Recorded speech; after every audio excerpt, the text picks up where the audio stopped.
Ever wondered about the difference between major and minor sins? It's a question that pops up in many faiths and belief systems.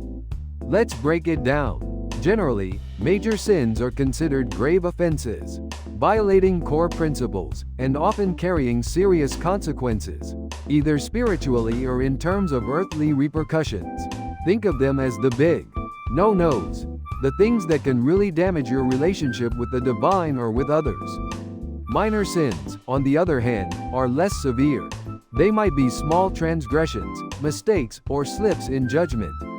While they still have negative implications, the consequences aren't usually as dire as those associated with major sins. The specific categorization of sins and their severity can vary greatly, depending on the religion or ethical system you're examining. What's considered a major sin in one might be classified differently in another. For example, in some religious contexts, actions like murder, adultery, blasphemy, and idolatry are almost universally considered major sins. These acts are seen as direct violations of fundamental moral laws. They cause significant harm to individuals and communities, and often result in severe spiritual penalties.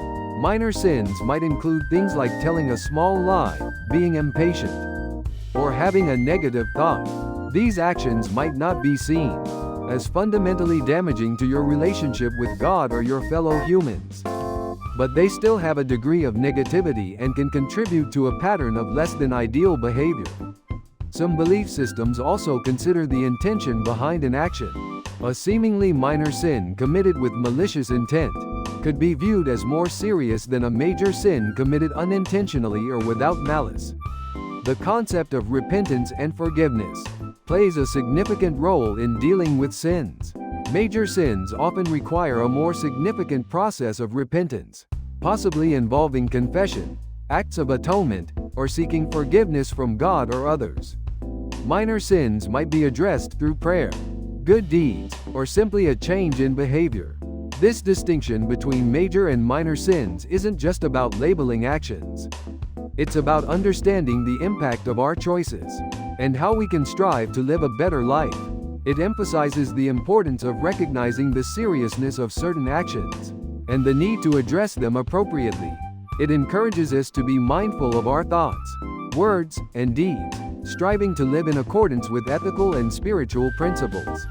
Ultimately, the classification of sins helps us navigate complex moral landscapes, promoting accountability, reflection, and a path toward personal and spiritual growth.